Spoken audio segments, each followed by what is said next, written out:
Kita kembali ke kitab ini, kitab At-Ta'aruf, Ta'aruf di madhab ahli tasawuf.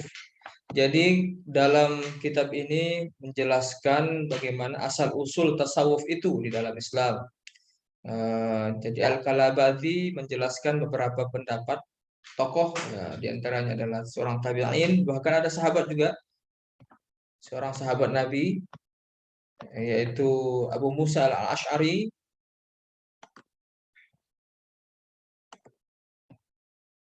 Abu Musa al-Ash'ari menyebutkan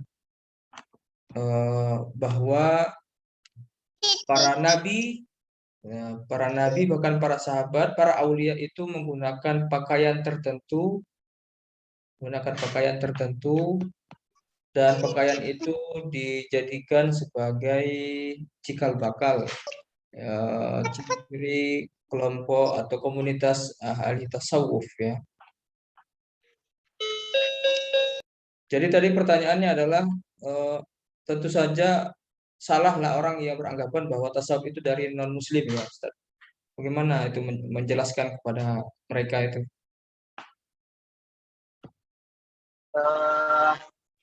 Sepertinya begini, ilmu itu kan berkembang ya. Ilmu itu bisa penempatan diambil dari mana pun. Kita bisa mengambil ilmu itu dari manapun. Suatu ilmu. Misalnya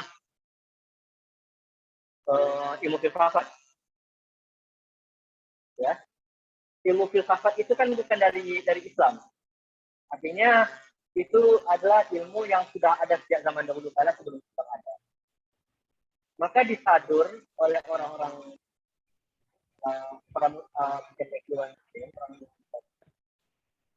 sehingga dimasukkanlah ke dalam filsafat Islam. Sehingga sampai detik ini di Al-Azhar sendiri filsafat Islam itu masih seperti itu.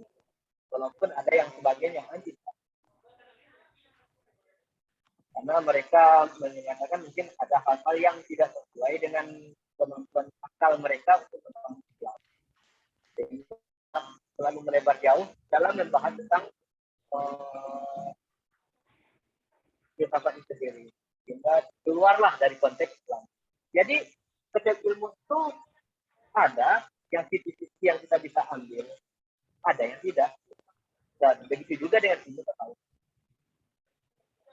Kita memahami bahwa ilmu tasawuf itu ilmu apa? Ilmu tentang pembersihan hati, ilmu tentang bagaimana kita hidup. Anda mau nanya, ini baik atau tidak? Kalau konteksnya ini adalah baik, dan Islam sangat menjunjung tinggi aspek kebaikan. Jadi kita untuk memperbaiki diri, untuk kita itu untuk membersihkan hati, dan itu sangat menjunjung sangat bisa mengimport dari apapun yang ada dari pemikiran.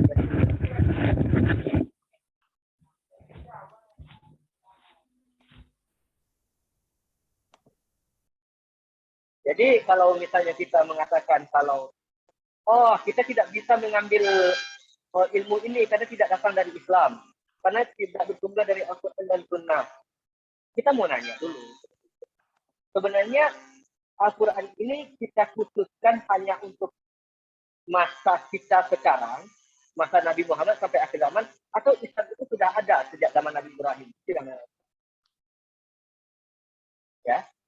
Bahkan ini mengatakan jika mereka mengatakan Yahudi itu Islam, Nasrani itu Islam, katakanlah bahwasanya Mas Ibrahim itu Islam. Nah, sejak zaman Nabi Ibrahim itu kita sudah menempatkan Islam. Jadi kita boleh mengambil masa-masa apapun itu, baik Nabi Isa, Nabi Musa, selagi itu ada dalam koridor Islam, bagaimana kita membersihkan hati, menzuhudkan diri, menyucikan jiwa, kenapa tidak bisa kita ambil? Itu dalam konteks bukan masalah syariah ya. Syariah memang sudah lengkap, ya kan? Syariah itu memang sudah istilahnya memang kita mengambil dari Nabi kita, Nabi Muhammad SAW. Tapi kenapa kalau ada hikmah-hikmah yang baik, kalau misalnya dari anak kecil atau dari siapapun, kenapa kita mengambilnya? Kalau memang itu baik, saya kira koridornya itu kita itu apa bersyariatkan dengan syariat tata cara mereka dalam beribadah kita. Ini bukan konteksnya bukan masalah ibadah, tapi ini toriko. Ini tata cara kita dalam apa ya, dalam istilahnya kita itu mau nggak kita dekat dengan Tuhan. Semua orang juga ingin mengetahui siapa Tuhan, ya. Siapapun itu ingin, yang benar-benar bersih hati, yang mereka ingin mengetahui tentang siapa Tuhan. Dan barangkali inilah yang disebut dengan orang-orang suci itu sudah ada sejak zaman sebelum ada. Tapi hakikatnya mereka itu mencari Tuhan. Para pencari Tuhan. Dan tidak salah, tidak ada salahnya. Kalau misalnya Al-Quran juga menyatakan hal itu. Dari hal-hal mirrobik, sebenarnya itu dari Tuhan, maka carilah faktumu. Ya, wa ma khalaqtul jinna wal insa. Nanti bagaimana kita tidak nampak dalam diri kita ini kalau kita hanya mencari tukang karya-karya yang zahir, tanpa kita mendalami hakikat yang batin, walaupun ya kita tidak akan menemukan hak-haknya yang seperti itu banget, enggak. Tetapi kan kita ada usaha lah, ada juhudun lah gitu, mujahadah untuk mengenai siapa sih Tuhan kita. Kenapa sih kita harus berakidah Islam? Kenapa sih kita harus berakidah itu, fondasi dasar itu mencari Allah? Kenapa tidak harus dengan maksudnya kenapa kita harus menyembah Tuhan sih? Apa sih urgensinya kita harus menyembah Tuhan? Inilah orang-orang ahli hikmah dari dulu-dulu itu selalu mencari-cari. Nabi Ibrahim sendiri ketika menemui ini bulan, ini Tuhan, ini matahari ya Tuhan. Tidak, dia tenggelam, berarti ini bukan Tuhan. Itu kan proses dia berpikir. Dan juga kalbu juga punya cara berpikir. Di dalam batin kita juga punya cara berpikir. Tuhan itu apa? Zatnya seperti apa? Bagaimana penerapan Tuhan itu di dalam diri kita? Bagaimana kita menemukan Tuhan yang ada? Bagaimana kita mencari Tuhan, menemukan siapa Tuhan itu? Seperti itu. Siapa Tuhan kita yang kita sembah ini siapa? Ya. Sehingga kadang-kadang kita hanya sibuk di dalam dataran-dataran yang, tapi tidak kita mau menyelami dalam dataran. Jadi memang akademik, memang kita berpikir bukan dengan cara pemikiran akal yang bermain. Bagaimana Tuhan dalam hal itu. Tapi secara batin ada batin yang menyelami Tuhan itu dan tanpa keluar dari rambu-rambu Islam, tanpa keluar dari Al-Quran. Jadi kalau bisa saya menyebutkan intisari yang disampaikan tadi, saya kira ya, meskipun ada yang beranggapan tasawuf atau ilmu tasawuf itu dari non-muslim, itu tidak jadi persoalan ya, karena ada hal-hal yang baik yang bisa diambil dari yang disebut sebagai ilmu tasawuf ini. Di antaranya ada tentang isu tentang ma'rifatullah, ada tentang apa namanya masa depan manusia ini mau dibawa ke apa? Untuk apa? Untuk diciptakan manusia ini atau makhluk ini ya. Jadi ada unsur-unsur yang baik itulah kita tidak memperdulikan apakah dia merupakan apa namanya diambil dari dimodif dari ajaran-ajaran di luar Islam, itu tidak jadi persoalan selagi dia ada kandungan sisi hikmahnya, kandungan mengetahui bagaimana cara untuk bertakarrub, bagaimana cara untuk bermakrifah kepada Allah, itu saya kira tidak jadi persoalan Pak ya, Ustadz ya. Meskipun ada yang Ya, beranggapan saya itu kira begitu. berasal dari non-Muslim, tapi masalahnya begini, ketika kita menyetujui misalnya eh, bahwa tasawuf itu dari non-Muslim, ya, kita setuju lah. Walaupun kan ada hal-hal yang tidak baik juga dari non-Muslim, ada hal-hal yang baik. Nah, mungkin dalam tasawuf ini ada hal-hal yang baik dan itulah yang yang apa dipelajari di dalam ilmu ini menjadi juga ya, menjadi kontroversi juga ya rasanya, karena dalam kitab ini dengan jelas menyebutkan tidak ada unsur non muslimnya ini Ustaz dalam kitab ini ya. Setidaknya pada halaman yang kita pelajari, yang kita baca inilah tidak ada unsur itunya, tidak ada unsur non muslimnya, semuanya islami, kelihatannya semua islami.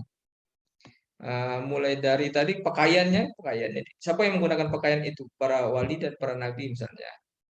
Kemudian ditandai dengan mereka tinggal di mana, di masjid, di Sufa, jadi tidak ada unsur non muslimnya sama sekali ya. Apakah kita juga harus mempertahankan bahwa tasawuf itu tetap dari Islam, atau apakah kita menerima pendapat yang menyatakan bahwa tasawuf itu dari non muslim?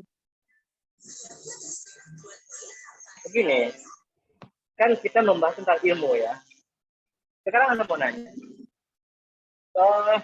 praktek atau metodologi dalam mentahfidz hadis apa ada di zaman Nabi? Seperti itu. Atau misalnya bagaimana kita cara-cara kita untuk mentahfidz, apakah Nabi sudah ajarkan begini nih tafsirnya atau begini? Bagaimana praktek cara-cara kita untuk menilik di dalam kedalaman batin kita? Ada diajarkan Nabi. Ini kan cuma cara kita untuk melebarkan ilmu Islam sendiri. Jadi sekedar ilmu nggak masalah. Ada kedokteran Islam, ada teknik Islam, atau semua itu nggak masalah. Kalau dalam kita nggak bisa, ilmu ini hanya dipasok Islamlah sumbernya, bukan Islam ini ilmu ini berawal semuanya itu ketika Nabi Muhammad SAW lahir sampai diutus hingga meninggal. Dari situlah mulainya peradaban Islam. Dari situlah mulainya ada Islam kedokteran. Kan nggak bisa kita ini kan cara kita menjat seperti ini, kita bisa memungkinkan seperti itu. Jadi diakui kan, karena memang ilmu itu sudah ada kedokteran. Bukan. Ketika Islam datang, maka disaduhkan. Bahkan Nabi sendiri tidak melarang. Seperti Umar bin Khattab ketika membuka Taurat, apa kata Nabi? Jangan kau benarkan semuanya, jangan pula dustakan semuanya. Kenapa? Karena itu firman Allah. Tetapi didustakan oleh sebagian orang, maka kita tidak boleh mengambil yang didustakan. Tapi tidak bisa pula kenafikan itu bukan firman Allah secara keseluruhan. Ada sisi-sisi benarnya di situ. Nabi sendiri mengatakan, itu jangan kau benarkan semuanya. Ada sisi-sisi wadah itu kan pula dibohongi secara keseluruhan. Jangan kita menyamaratakan segala itu apa namanya ya. Ya mungkin antum tahu lah, jangan terlalu fisik lah kita di dalam ilmu. Seperti itu. Ya, menarik itu kalau dihubungkan dengan itu tadi ya, dengan riwayat tadi ya, ketika riwayat tentang ahlul kitab, lalu Nabi merespon dengan la tukadzibuhum wa la tusaddiquhum. Di sini di Zoom ini hadir juga Ustadzuna Al-Ustadz Ikhwan, mungkin bisa sedikit memberikan Assalamualaikum Ustaz. Waalaikumsalam. Saya aktifkan dulu ya.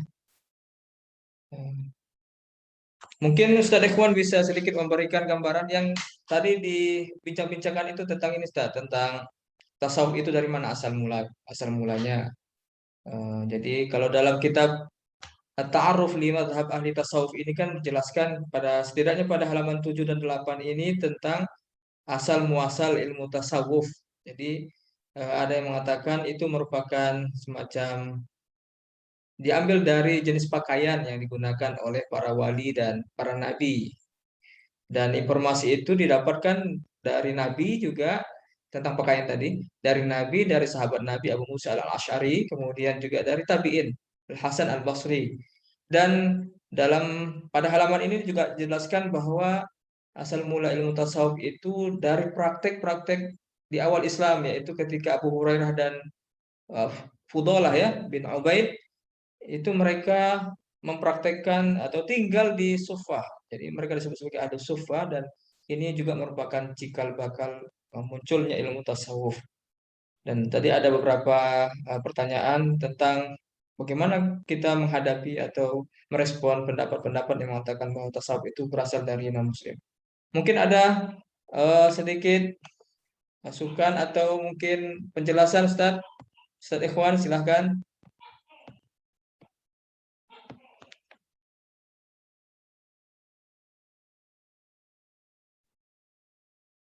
Bisa diaktifkan suaranya, soundnya. Iya. Ya, silakan, Ustaz. Assalamualaikum warahmatullahi wabarakatuh. Assalamualaikum warahmatullahi wabarakatuh. Alhamdulillah, terima kasih banyak. Senang kali saya ketemu dengan ustadz ini. Iya, terima kasih banyak. Ya, dan memang tentang tasawuf ini sangat menarik sekali kan pembicaranya. Sebab dari 3 ilmu Islam tentang ilmu tauhid, ilmu fikih, dan ilmu tasawuf itu yang sangat yang mendapat serangan kritikan yang paling keras itu sebenarnya di tasawuf. Antara pro kontra itu di bidang ilmu tasawuf dibanding fikih.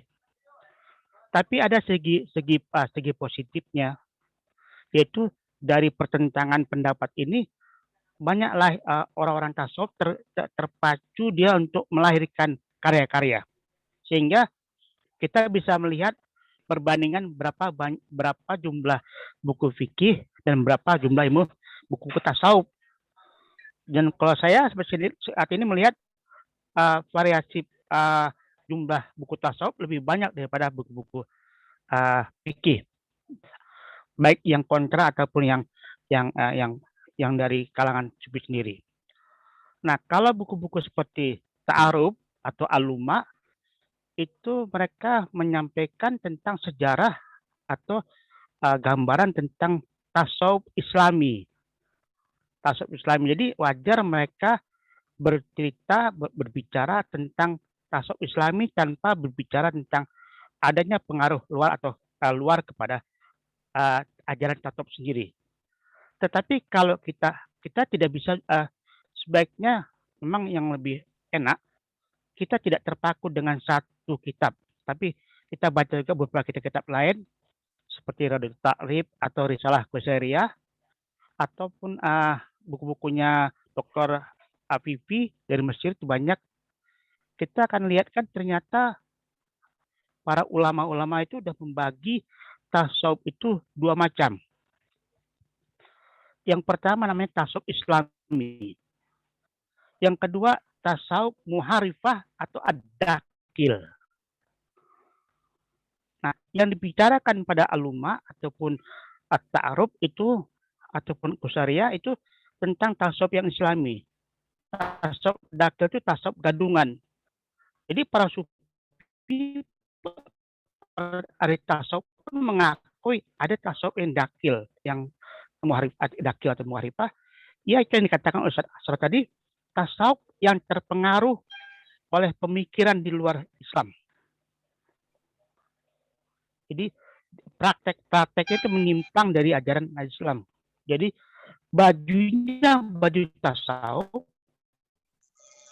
tapi isinya itu menyimpang dari agama.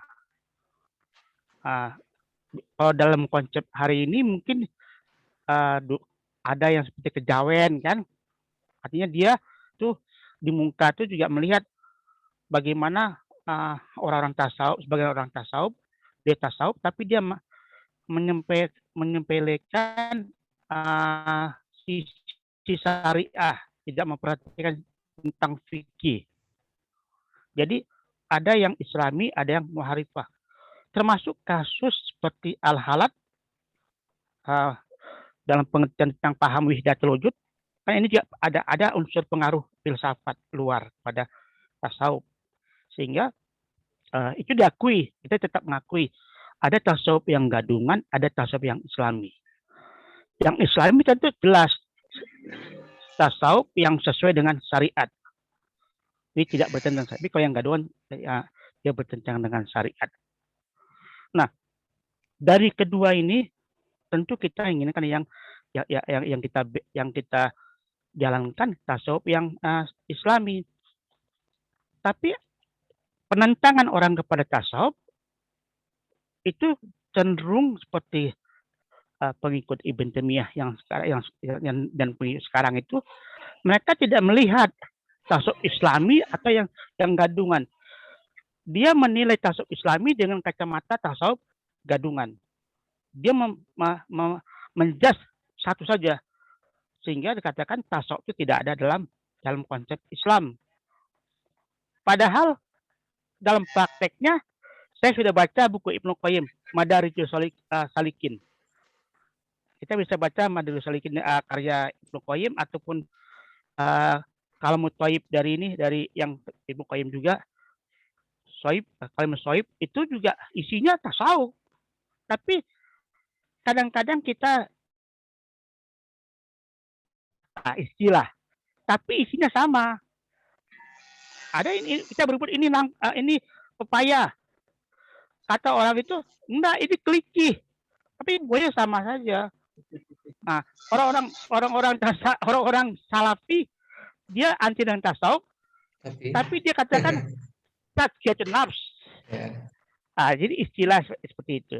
Tapi yang sebenarnya kita dengan dalam titik ini kita ada titik temu kita dengan orang sufi, orang salafi dalam tasawuf Islami. Cuman kadang-kadang mereka memandang tasawuf Islami dari praktek tasawuf gadungan. Nah, ini yang sering kali. Dan di kawan-kawan Syiah kan juga ada tidak mengenal tasawuf. Tapi kalau kita baca Hikmatul Muta'aliyah itu Ustaz As-Sodid udah tersenyum dia. Namanya beda, Ustaz. Apa namanya itu? Namanya Irfan. Ilmu Irfan. Irfan. Ya, Irfan. Dia tidak kena tasawuf. Ustaz saya itu mengatakan di Sufi dia di Syiah tidak tasawuf.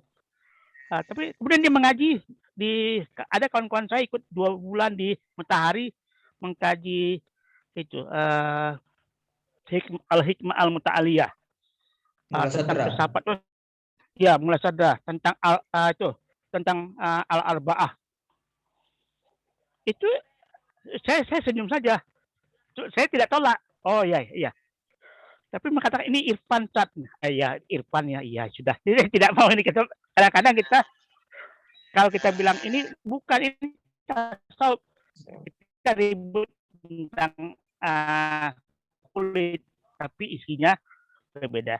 Yang terakhir adalah Ustaznya ilmu, tapi ilmu dan amal. Nah, itu. Jadi tasawuf itu adalah ilmu dan amal. Kenapa? Sebab tasawuf itu dia punya ujung gitu, punya tujuan. Dan saya baca yang terbaik itu saya di dalam Radotut Ta'rif itu ada bisa download tuh. Jadi Lisanul Wajir, dia ketika menulis kitab tersebut kemudian dihukum mati karena menulis kitab tentang sufi. Kebetulan penguasa saat itu anti dengan tasawuf. Tapi alhamdulillah sekarang sudah dicetak orang. Nah, di dalam itu ada pengantar. Jadi tujuan tasawuf memperbaiki budi pekerti. Kalau istilah Om Jokowi itu revolusi mental ya. Merubah orang jadi baik. Itu dan kalau istilah kita orang Sunni ini adalah tasawuf akhlaki. Istilah Habib itu Ustaz, apa namanya itu? Kalau yang disampaikan revolusi akhlak ya. Tasawuf yang akhlaki. Tujuannya sebenarnya sama aja. Yang satu nih sebenarnya sama. Kita seringkali terpaku dengan istilah-istilah seperti itu. Jadi yang Ustadz Fadil itu tadi lebih banyak dia membacanya tasawuf ke arah tasawuf falsafi. Tasawuf falsafi. Dan sebagaimana mungkin kita ketahui juga di dunia kalau kita bicara tasawuf di dunia ahlu sunnah sunni, maka itu umumnya kita bicara tentang tasawuf akhlaki. Al-Ghazali, Al-Muhasib lebih, tapi ketika kita bicara irfan di dalam Syiah itu lebih banyak, ada beberapa baru seperti Syekh Bahjat itu banyak berbicara tentang tasawuf yang akhlaki, tapi antara pikir dan zikir itu dipadukan, tapi pikirnya lebih tajam. Saya kira mungkin itu tambahannya, atau ya tolong diluruskan saja para dokter-dokter itu. Sini ada juga dokter ini, dokter Revlita. Jadi sebetulnya memang tasawuf itu punya wajah yang beragam, bervariasi, tapi mungkin isinya sama. Di dalam berbagai mazhab seperti yang disebutkan oleh Ustaz Ikhwan tadi juga ada dikenal juga tasawuf, artinya di luar Ahlussunnah wal Jamaah juga ada tasawuf dengan bahasa irfani begitu. Ini hal yang sangat menarik kita kaji pada malam ini. Tentu saja saya tidak berani ini menyimpulkan apa yang disampaikan oleh Ustaz Ikhwan, tetapi beliau sangat sangat apik menjelaskan hal seperti itu, menunjukkan bahwa yang kita baca kitab pada malam ini adalah tasawuf Islami, bukan tasawuf yang falsafi ya, bukan tasawuf yang munharif atau yang melenceng tadi saya kira. Di sini juga hadir Ustazah Revlita, ada tanggapan sedikit saja Ustazah. Sebenarnya saya bukan pakar ya Pak, jadi mungkin hanya ini aja, hanya sedikit. Ya, silakan. Kebetulan saya menulis tentang tafsir sufi, sehingga ya, betul. Disertasi ya. dengan tasawuf gitu. Mungkin bisa dibedakan kali saat tasawuf itu apakah itu atau tasawuf dalam artian dia menjadi ilmu spesifik tersendiri seperti yang pertama kali dikemukakan oleh Dr. Asrad tadi. Kalau dia telah menjadi satu disiplin ilmu tersendiri, maka kita bisa mengatakan bahwa ilmu tasawuf itu berasal dari Islam. Tetapi kalau dari segi praktek pengamalan, apakah tasawuf itu sebenarnya diambil dari praktek keagamaan, agama sebelum Islam, itu bisa saja kita berkesimpulan seperti itu, dan itu juga tidak salah. Kenapa? Karena memang dalam agama-agama sebelum kedatangan Islam, itu praktek tasawuf itu telah dilakukan. Mungkin kita bisa mengcompare antara buku-buku yang ditulis oleh para penulis Muslim, seperti yang tadi disampaikan oleh Ustaz Ikhwan, dengan buku-buku yang ditulis oleh para sarjana Barat. Gitu. Kita mungkin bisa lihat, baca bukunya Henry Corbin, beliau adalah sangat pemerhati tasawuf. Kemudian juga Mr. Echal, kemudian Nicholson, dan Goldziher dan lain sebagainya. Malah mereka memang secara jelas mengatakan bahwa praktek-praktek tasawuf itu sebenarnya itu diadopsi dari praktek-praktek yang telah dilakukan pada agama Nasrani. Ini kenapa? Karena mereka lebih menekankan pada asal kata tasawuf. Apa saya? Aduh, nggak konsen nih. Maaf. Aduh, berhenti. Mohon maaf, Ustaz. Mungkin nanti dilanjut ya sebentar. Baik. Jadi memang tadi beberapa literatur lain ya dari luar dunia Islam, dari Barat, saya kira itu sudah ada beberapa yang menjelaskan itu juga. seninya hari ini kan. Kalau dulu kan kita enggak. Ya. Jadi tadi ada beberapa masukan juga dari Ustazah Revlita bahwa memang ada beberapa literatur menjelaskan tasawuf itu berasal dari Barat ya, berasal dari non-Muslim lah, berasal dari non-Muslim. Itu hal yang biasa saja. Mungkin saya juga berprasangka begitu karena kan kalau di tasawuf itu ajaran-ajarannya, prakteknya adalah praktek yang pure dari pengamalan komunitas-komunitas tertentu, maka komunitas ini kan bergaul dengan sesama agama lain ya, penganut agama lain. Artinya terjadi semacam interaksi dengan mereka, dan boleh jadi ada beberapa praktek-praktek yang terbawa ikut ke dalam praktek yang dilaksanakan oleh umat Islam pada saat itu, dan itu merupakan semacam gambaran juga bahwa mereka orang-orang tasawuf dulunya itu pun bermuamalah, bergaul dengan non muslim ya, dengan selain berada umat Islam. Jadi akibatnya ada beberapa praktek yang terikut sertakan di dalam praktek yang belakangan disebut sebagai praktek tasawuf atau ilmu tasawuf. Ada tadi beberapa kitab yang disebutkan, saya lupa apa judulnya itu. Henry Corbin ya kalau tidak salah tadi ada beberapa. Saya kira itu para menambah, gimana? Itu para pemerhati tasawuf dari kalangan barat. Ya, Salah satu mungkin dijadikan jika dalam buku literatur Islam itu kan sering dikatakan bahwa asal kata tasawuf itu kan dari kata-kata suf itu. Yang diartikan kain wool ya Ustaz. Apa yang paling tepat itu apa tadi Ustaz Fadil? Kalau saya lebih memahami itu sebagai sebuah kain yang sangat sederhana sekali. Gitu. Jadi memang ketika asal kata tasawuf itu ada yang menisbahkannya kepada suf itu kain wool itu, maka argumen bahwa penggunaan kain wool itu bagi sebagian kelompok di kalangan umat Kristen itu juga sudah dilakukan, di mana mereka adalah orang-orang yang memang mengabdikan diri mereka untuk hanya semata-mata mendekatkan diri kepada Tuhannya. Dan memang dari asal nama itu kan kita bisa nisbahkan beberapa hal. Ada yang memang dikaitkan dengan pengamalan ibadah tertentu, di mana mereka adalah satu komunitas tertentu yang memang sering berdiam di masjid itu yang memang memfokuskan diri untuk beribadah. Ada yang dikaitkan dengan asal penamaan itu dengan warna pakaian yang mereka gunakan. Dan masih banyak lagi itu sebenarnya asal kata penamaan tasawuf itu. Nah, maka dari sana kalau kita bisa simpulkan bahwa kalau dari segi praktek keagamaan, kalau intisarinya adalah mendekatkan diri kepada Tuhan, maka pada agama-agama sebelum Islam pun itu sudah ada.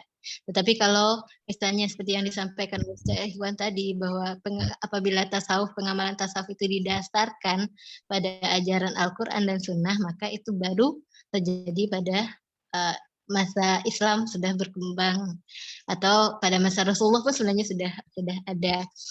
Dan saya sebenarnya sangat suka membaca buku tasawuf, tapi tidak hanya tasawuf Islam. Di Hindu itu malah itu lebih dahsyat. Saya lebih dahsyat, mana memang praktek tasawuf itu mungkin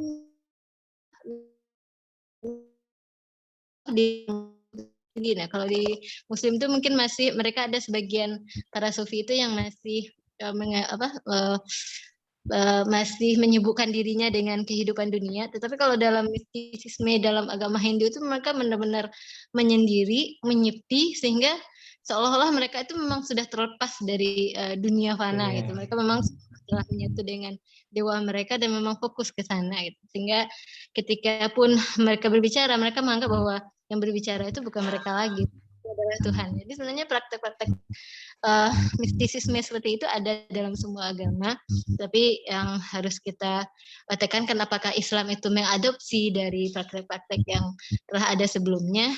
Kita tidak bisa juga menyimpulkan seperti itu. Kalaupun kita menyimpulkan sama, berarti kita sepakat dengan para pemerhati Barat. Tapi kalau kita mengatakan bahwa praktek dalam Islam, tasawuf Islam itu berbeda dengan praktek-praktek yang dilakukan oleh agama-agama lain karena memang didasarkan langsung dari ajaran Al-Quran dan Sunnah, maka tasawuf itu memang murni adalah ajaran Islam. Itu aja gitu. Ya, terima kasih. Tadi banyak juga hal-hal yang menarik sampaikan pencerahannya bagi kita. Bahkan saya ingat itu sekali bahwa ada perbedaan juga tujuan tasawuf itu, tujuan tasawuf Islami atau tasawuf Sunni itu dengan tasawuf falsafi atau non Sunni itu. Kalau tasawuf Sunni atau tasawuf amali itu ditakarrub ya, untuk mendekatkan diri kepada Tuhan, Allah Subhanahu wa taala. Tapi kalau saya lihat di falsafi itu tujuannya bukan takarrub tapi untuk menyatukan diri dengan Tuhan. Apa pembahasannya itu bisa kita bahas pada sesi yang lain ya. Apa maknanya menyatukan diri dengan Tuhan ya. Saya kira itu saja mungkin. Terima kasih kepada Dr. Reflita sudah menyampaikan apa yang beliau ketahui tentang tasawuf dan memberikan masukan pencerahan kepada kita bersama. Mungkin untuk di akhir pertemuan atau bincang-bincang tentang buku ini, kita mintakan kepada Ustadz Fadilah untuk menyampaikan beberapa menit saja barangkali ya, closing statement lah, pernyataan penutup tentang apa yang kita bahas pada malam ini. Silakan Ustaz. Kalau sebaiknya juga teksnya dibaca Ustaz Fadil, kita biar bisa belajar bahasa. Oh ya, masukannya. Silakan Ustaz. Ya. Alhamdulillah. Ya, mungkin cuma sedikit. Mungkin dari awal kita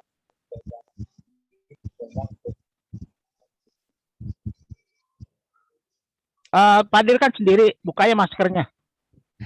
Iya. Di rumah ya, Suaranya, Ustaz. ya, biar suaranya jelas. Ya, Iya. biar suaranya jelas.